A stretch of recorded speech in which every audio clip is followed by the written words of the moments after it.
ජේසුපීටයි සුබ දවසක්. අද මම හිතුවා ඕගොල්ලොත් එක්ක බෙදා ගන්න මගේ පෞද්ගලික අත්දැකීමක්. මාත් එක්ක ඉන්න මගේම යහළුවෙක් ඉන්නවා. ඔහුට පිළිකා රෝගයක් වැළඳිලා තියෙනවා. අපි ඒ පිළිකා රෝගයට කියනවා සාමාන්‍ය ලියුකේමියාව කියලා. ඉතින් මේ ලියුකේමියාව හැදිච්ච මගේ මේ යාළුවා අවුරුදු 30ක් 35ගේ අතරතුර ඉන්න ළමෙක් බැඳලා ඉන්නවා ළමෙක් ඉන්නවා.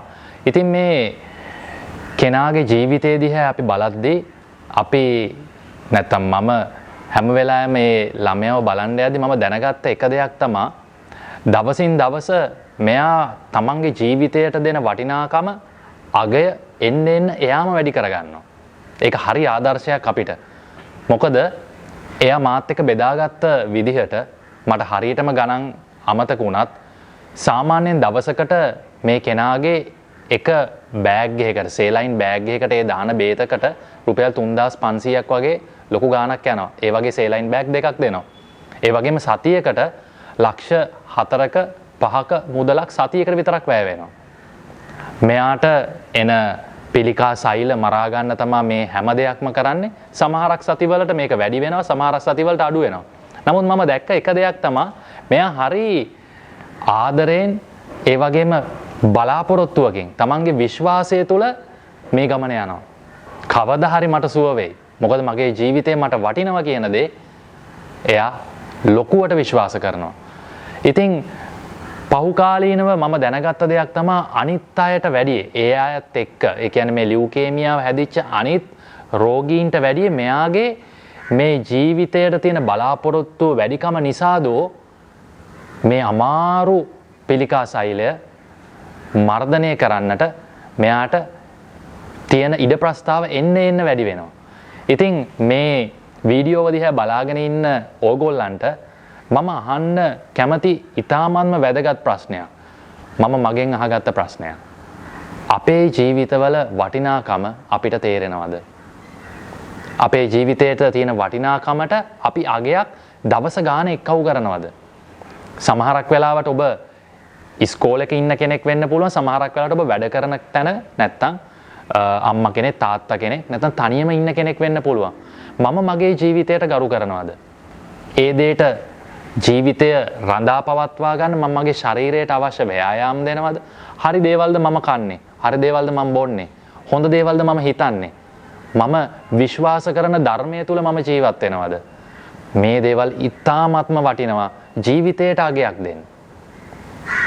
පොඩ්ඩක් හිතලා බලන්න. ඔයාගේ ජීවිතයට අගයක් දෙන්නේ නැති දේවල් මොනවද? එහෙම දේවල් තියෙනවා නම් අයින් කරගෙන, එහෙම දේවල් නැති කරගෙන, ඒ දේවල් වලට හොඳ දේවල් එක්කව කරගන්න. තාමත් පරක්කු නැහැ. හැම දවසක්ම අපිට දීලා තියෙන්නේ අපේ ආගමේ හැටියට දෙවියන් වහන්සේගෙන් අපි මොන ලෙඩ තිබ්බත්, මොන ප්‍රශ්න තිබ්බත් අපි ඉන්නේ ලස්සනට ජීවත් වෙන්න. ඒක උන්වහන්සේගේ තෑග්ගක්. ජීවිතය කියන්නේ අපිට හම්බෙන වටිනාම තෑග්ගක්. අර රෝගී වෙච්ච මගේම යාළුවව දකිද්දි මට තේරිච්ච එක දෙයක් තමයි අපිට මේ තියෙන ප්‍රශ්න මොනවද කියලා. ඉතින් අපි උත්සාහ කරමු ජීවිතයට අගයක් ගන්න. මත්ද්‍රව්‍ය වලට සමහරක් වෙලාවට සමාජයේ ඉන්න අය අබ්බැහි වෙනවා. සමහරක් වෙලාවට ඒක වැරදි අබ්බැහි වීම වෙන්න පුළුවන්. ඒ හැම දෙයකම මේ පුනරුත්ථාපන ආයතන නැත්නම් වෛද්‍යවරු නැත්නම් මනෝ විශේෂඥයෝ මේ හැම කෙනෙක්ම කරන්නේ ඒ ප්‍රශ්න කරදරවල වලට ඉන්න කෙනාට පෙන්නනවා ඔබේ ජීවිතේ මීට වැඩිය වටිනවා කියලා. සමහරක් වෙලාවට ජීවිතේ වටිනාකම මම මෙහෙම කියලා දෙද්දී ඔබ මත්ද්‍රව්‍ය වලට ඇබ්බැහි වෙලා ඉන්නවනම් ඒ අය විතරක් නෙමෙයි අනිත් අයත් ඉන්නවා. නමුත් ඔබ මත්ද්‍රව්‍ය වලට ඇබ්බැහි වෙලා ඉන්නවනම් ඒ දේ කාටවත් කියා ගන්න නැතුව එහෙම් පයින්නවා මෙහෙම් පයින්න මම මේක හොරෙන් කරනවා. මේ දේවල් වලින් වෙන්නේ මම මගේ ජීවිතයට දෙන අගය අඩු කරගන්න එක. හැබැයි මේ පුනරුත්ථාපන මධ්‍යස්ථාන තියෙනවා. රජයෙන් තියෙනවා, රාජ්‍ය නොවන ආයතන තියෙනවා. මේ දෙයකට ඔබ සම්බන්ධ වෙලා ඔබ විශ්වාස කරලා මම මගේ ජීවිතේ වෙනස් කරගෙන මගේ ජීවිතයේ තියෙන වටිනාකම මීට වැඩි. මේ මත්ද්‍රව්‍ය වලට වඩා මගේ ජීවිතේ වටිනාකම වැඩි කියලා ඒ පුනරුත්ථාපනයට යොමු වෙනවා නම් අනිවාර්යයෙන්ම එහෙම සාක්ෂි තියෙනවා අපිත් එක්ක. ඒ වයින් හොඳ මාර්ගයට ආපු අය. එහෙම වුණොත් ඔබටත් ඔබේ ජීවිතේ අගය වැඩි කරගන්න පුළුවන්. ඒකට අමාරුකම් තියෙන්නට පුළුවන්. නමුත් ඒකට උදව් වෙන්න හුඟක් අය ඉන්නවා. ඔබ හිතනවා ඇති සමහරකට ඔබ තනි වෙලා කියලා. නමුත් ඔබ තනි වෙලා නැහැ.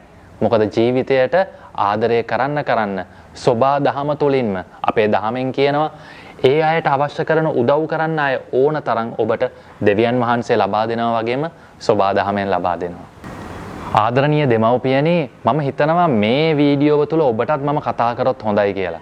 ඔබේ දරුවෙක් හරි කවුරු හරි ඉන්නවා නම් ඔබට සැකයක් තියෙනවා නම් මේ දරුවා තමන්ගේ ජීවිතයේ අගේ දවසෙන් දවස අඩු කරගන්නවා මේ මත්ද්‍රව්‍ය වලින්. එහෙමනම් අපේ රජයේම කාර්යාංශ තියෙනවා, ස්වේච්ඡා කාර්යාංශ. ඒ වලට බාර දෙන්න පුළුවන් මේ වගේ ඔබේම දරුවව විශ්වාසයෙන් යුතුව ඒ ජීවිතයේ අගේ වැඩි කරගන්න. එහෙමනම් එහෙම දරුවෙක් ඉන්නවා නම් ඉස්සෙල්ලම සැකයෙන් බලන්න එපා. ඒ කෙනා වැරදි කෙනෙක් නෙමෙයි, එයාට මග හොයාගන්න බැරුවයි ඉන්නේ. ඒ උදව් කරන අයට එහෙම වුණොත් උදව්වක් විදිහට ඒගොල්ලන්ට අවශ්‍ය කරන තැන්වලට ඒගොල්ලන්ව යොමු කරන්න. ආදරයෙන් ඉන්න. විශේෂයෙන්ම විමසිලිමත්ව ඉන්න. සැකයෙන් නෙමෙයි, විමසිලිමත්ව ඉන්න. එහෙම වුණොත් ඔබේ දරුවාවත් තවත් යහපත් දරුවෙක් කරගෙන ඔබ හිතන්නේ නැති අගයක් ඔබේ දරුවගේ ජීවිතයට එකතු කරගෙන ජීවිතේ වටිනාකම වැඩි කරගන්නට පුළුවන්. ඉතින් මේ වීඩියෝ බලන හැම කෙනාටම ආරාධනා කරනවා විශේෂයෙන්ම මේ මත්ද්‍රව්‍ය වලට සම්බන්ධ වෙලා ජීවිතේ වටිනාකම අඩු කරගෙන ඉන්න කවුරු හරි ඉන්නවනම් විශේෂයෙන්ම අපේ රජයේ ආයතනයක් තියෙනවා පුනරුත්ථාපන කාර්යාංශය කියලා. මේ කාර්යාංශය ඕනම වෙලාවක විවෘතයි ඒ අයට ජීවිතේ වටිනාකම වැඩි කරගන්න. ඉතින් ඔබට අවස්ථාවක් තියෙද්දි ඒ දේ නැති කරගන්න එපා. ඉතින් ජීවිතයට අගයක් දෙන්න. එතකොට ජීවිතය ගොඩාක් ලස්සන වේවි. ජේසු පිහිටයි. සුබ දවසක්.